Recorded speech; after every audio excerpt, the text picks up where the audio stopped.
Sit down.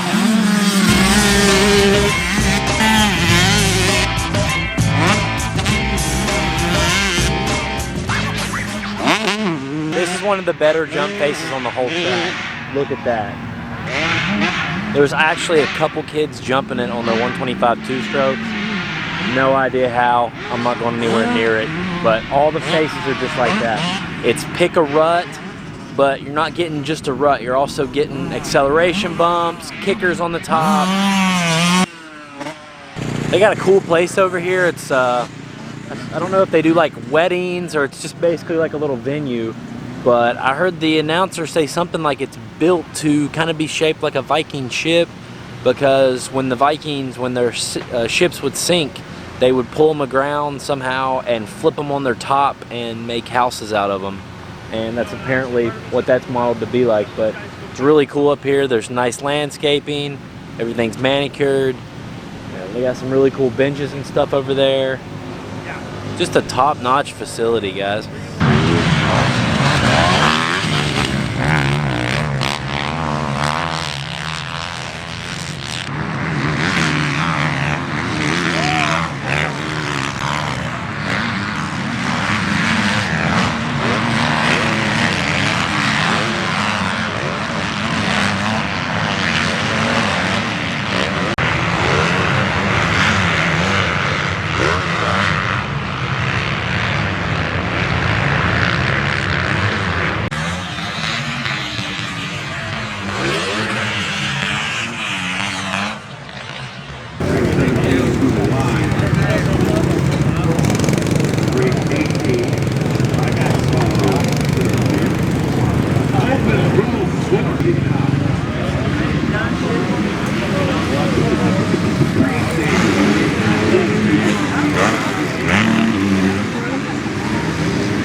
Alright guys, it's the end of day 2, which is the first day of the motos, and we've lived to ride another day. We somehow snuck through, made it to the mains.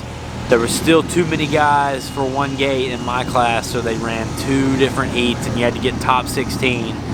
And anybody not in the top 16 went to the LCQ. You had to get top 8 in the LCQ. So I had an issue with my start. Wasn't looking at the stoplight correctly. You see it in the GoPro. You see it in this video too. I'm not looking down even as the gate drops hardly. So Came out last and immediately passed a few guys. A few more guys wrecked, got around them, squeaked into 15th place. So, but I cut my lap times down another 6 seconds. So started out at 2:55s when I got here yesterday, got down to 2:51s this morning, and in the race was running 2:44s. So I'm happy about that. Improve on those a few more seconds tomorrow, I'll be happy. But man, people are dropping like flies. This place is easily the roughest I've ever seen it. They didn't groom it at all between motos.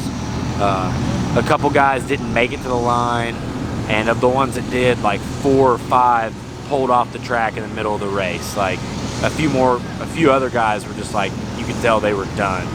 So the place is just brutal, man. It'll eat you up. They were doing CPR to some guy up there, one of the B riders.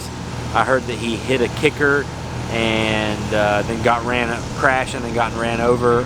So they brought the helicopter in, flew him out. So it's been a busy day. They had hoped to get into the second motos today, but they couldn't. Just the thought of having to run 2 5-lap motos out here and then drive home for 10 hours I'm dreading that. But we're having a fun weekend so far. No crashes, tip overs, falls, or anything. So calling it a win. Everybody's having a good time. Take a hot shower and get some sleep and try to crush a couple motos tomorrow before we head back to West Virginia. The goal originally was a top 40 and making the main gate. And I think now, with all the people dropping out here, I think we might even be able to, after all the averages are said and done, we might be able to squeak out a top 30, which that's fine. We'll try to improve on that next year, but yeah, we'll see what tomorrow brings.